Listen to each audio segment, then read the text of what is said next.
Magandang araw po sa inyong lahat. Let us now discuss about the legal remedies and options for the redress of grievance. The first step po is on the day of the incident or no later than the second day of the incident. Huwag po natin palampasin ng 2 araw. Proceed to the nearest barangay where the company is located or situated.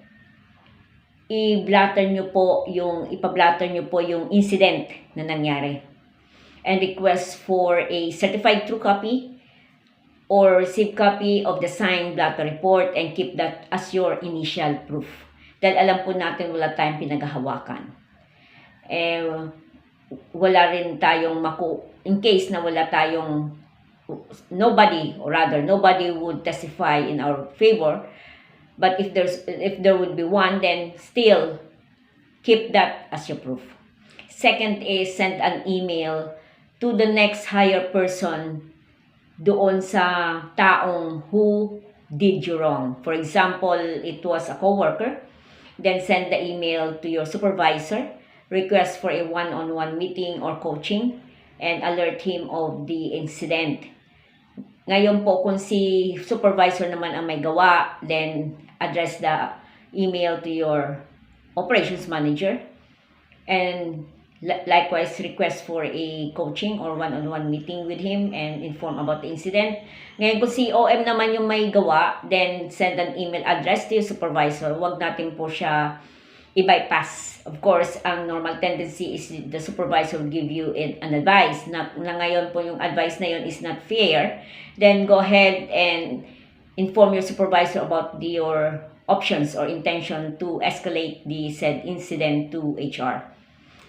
Yung email po, make sure the email that I mentioned a while ago, make sure to have a print copy of that email for your second proof. And if you're going to decide to escalate the incident to HR, send an email to HR and again have a printed copy of that for your third proof, because those email can be used as your evidences that you have exhausted all the available remedies within the company. And magagamit nyo po yan in case the issue will be escalated to DOLE or you intend to file a case in court. Ngayon po, wag nyo ipakita yung blatter report during the one-on-one meeting. Okay? Show a copy of that blatter report sa HR conference. And if the HR would ask for a copy, don't give the original. Provide the HR for a photocopy. Ingatan nyo po yung original na blatter report. Magagamit nyo po yan. Malaking tulong yan sa inyo. Ngayon, the third step, if the HR is a failure, meaning it's either the HR ignored you or complained or resolved the issue but it was made unjustly or hindi fair sa iyo yung despite na meron namang palisiya or code of conduct sa company, because most BPO companies and even other companies have their code of conduct. And lalo na kung sa code of conduct meron doon na offensive behavior na hindi nila gusto, which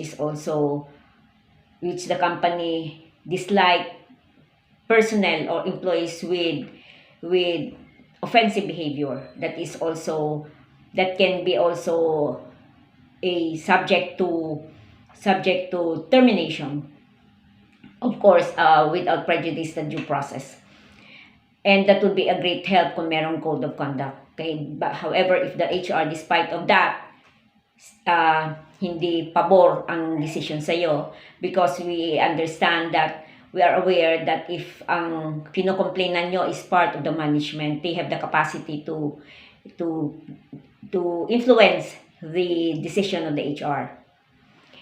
However, still, wag natin pong dapat we should not worry about that, because regardless of the position,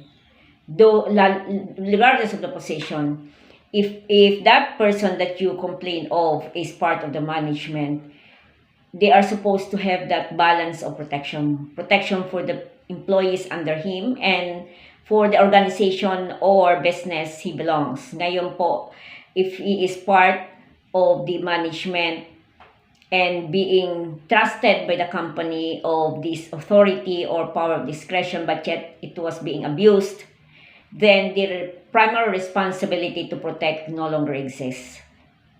Okay, so ngayon kapag you decide to escalate the issue to DOLE because of the resolution by the HR is not unable or failed to protect you, then include the company as one of the respondents. Meaning to say, sa respondents, yung taong gumawa sa inyo ng wrong and also the company because the company failed to protect you. Huwag kayo po pong alala na magiging at risk ang inyong employment because kapag ang DOLE po nagkaroon ng initial conference, you can, for your peace of mind, you can inform the DOLE that you are worried about your employment na baka po pag-initan ka ng company. Bawal po yan sa company gawin yan because you have the right to seek redress ng grievance, lalo na kung you were being discriminated and being embarrassed, humiliated before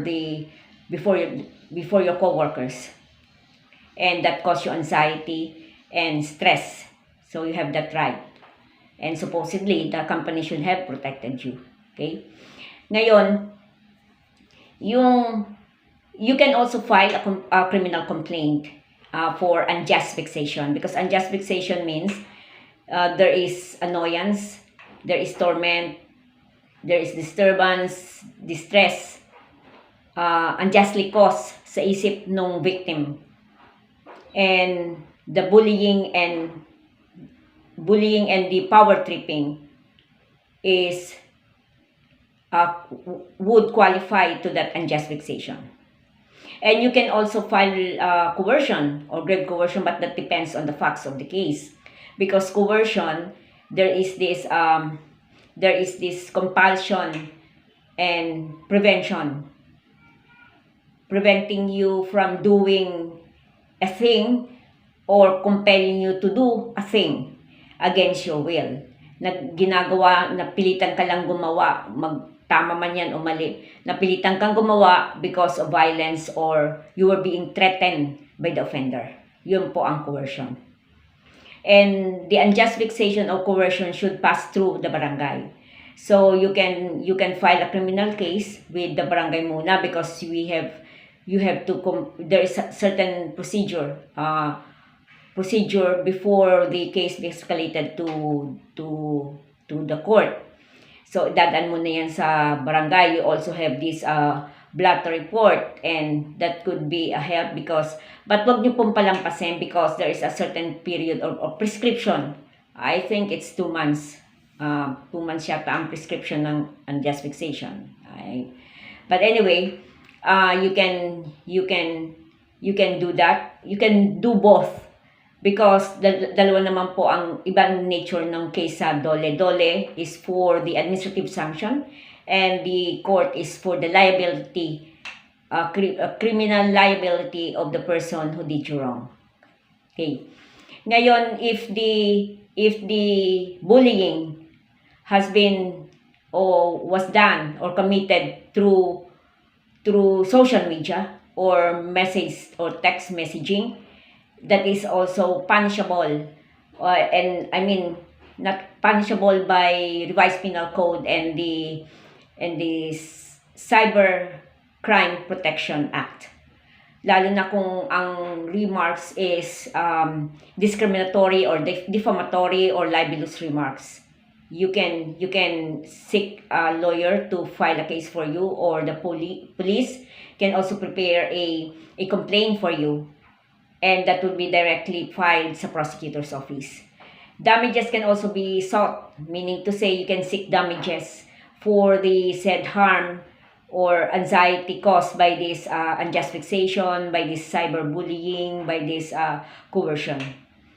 Okay, so since there was this stress, it caused you sleepless nights. So So damages can be sought. Ngayon po yung meron pong pending law or bill sa Congress. It's about this anti-bullying in the workplace and the cyberbullying for adults, but still pending. But yet, even though hindi pa siya nagiging batas, we can use other existing laws, and those the one that I have explained to you. So if you have any comment or any clarification, please don't hesitate to send me a message or just write under the comment section. Then I'll personally answer those comments or clarifications. Okay, so thank you so much for watching and you have a great day. Ingat po tayong lahat. Goodbye for now.